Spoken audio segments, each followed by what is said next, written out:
Bumili nga pala ulit ako guys ng isang 200 watts na solar panel. Eto, dumating na siya. Ganito siya kalaki. Ganito kalaki ang 200 watts. Actually, meron pang isang maliit na 100 watts. Pero, mas better na yung isang 200 watts. At sa pagkakaalam ko, yung 200 watts na solar panel na rin, yung pinakamalaking solar panel na dinideliver ng JNT tsaka ng Flash. Wala na kasi ibang solar panel na mas malaki pa na dinideliver. Dati umorder ako ng 550 watts. Kaso, hindi pwede sa address ko, wala ata magde-deliver. Usually kapag ganun kalaki, mga 550 watts ay tracking na yung kailangan. Kapag mga mas malaki pa kasi ay hindi tanggapin ng JNT. Kahit nga mga battery, hindi na sila tumanggap ng malalaki. Kapag power bank naman, nasa 20,000 mAh na lang daw yung tinatanggap ng JNT. Kaya eto ngayon, 200 watts sa solar panel na lamang yung kinaya nila i-deliver. Kaya ito yung binili natin. Bali, pangalawang order ko na nga pala ito noon. Naka-order na ako dati ng isa pang solar panel na 200 watts. Yun na rin yung pinakamalaki kong order online. At ngayon naman, ito ulit, another 200 watts ulit. No choice kasi talaga kundi 200 watts lang yung orderin. Kapag mas malaking panel lang yung kailangan orderin, like mga 500 watts, kailangan sa mga distributor na order o yung mga may physical store. Tapos, meron kang sasakyan, doon ko sa kanila bibilhin. Pero kung may kakilala ka naman, pwede mong ipa-deliver. Katulad nung binilhan ko nun sa Bungabong. Sila yung nag-deliver sa bahay. Kasi nga, wala naman nung sasakyan na pick up. Hindi naman siya kaya sa motor. Sa tricycle, medyo kaya pa. Peso, delikado, baka mabasag. Bifacial na rin nga pala to. Ang brand niya ay Jinko Tiger Neo. Actually, matibay naman siya. Pero sa power ay parang medyo mababa. Pero okay lang naman. Since tumatagal din naman. Hindi siya basta-basta nagkaka-snail trail o yun nung kakrak-krak sa loob.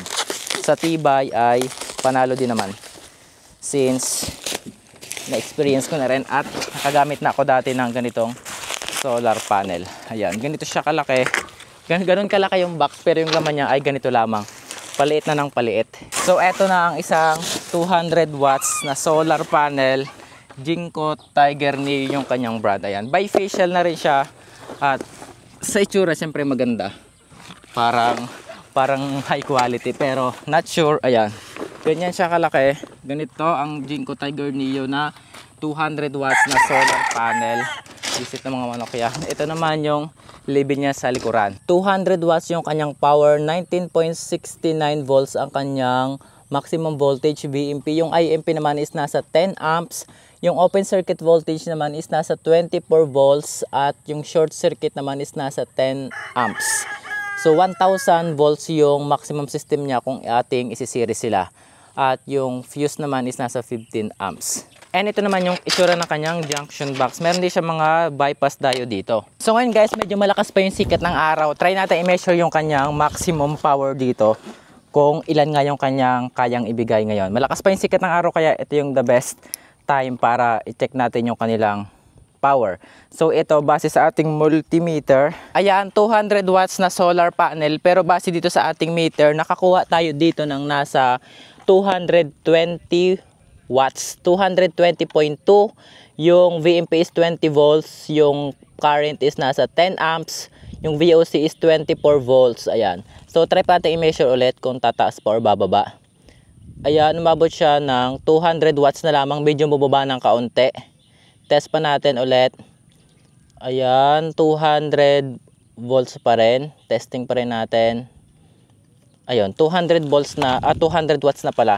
So, kapag ibinabago ko yung position ng solar panel like ganito, ayan, umabot siya ng 220 watts guys kapag yung position ng solar panel is naka 60 degrees siguro sa araw. Ayan, ganyan.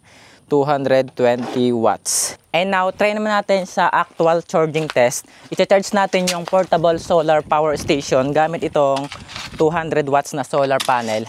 Let's see kung makakakuha din tayo ng ganon kalakas na power. So, dito ko siya ilalagay. Base dito kasi, mas maganda kapag nakaganito yung position ng solar panel. Yung gagamitin kong power station ay itong EcoFlow River 3 power station. So let's see kung mataas na power pa rin yung makukuha natin dito. Dito ko siya ilalagay sa kanlong para hindi mag-overheat. Ito naman yung mga charging cable niya. Plug na natin dito sa solar panel at sa power station. Medyo mahigpit lang at medyo yan. Okay na. Try natin yung kanyang power. Tingnan natin. Ayan, moment of truth. 200 watts na solar panel. Base dito sa power station, nakakapagbigay siya dito ng nasa 172 watts, 169 watts. Ayan. 159 watts ngayon.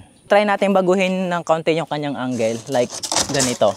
Ito yung problema dito, medyo masakit sa kamay kasi bakal aluminum. Tingnan natin yung power dito. Eto.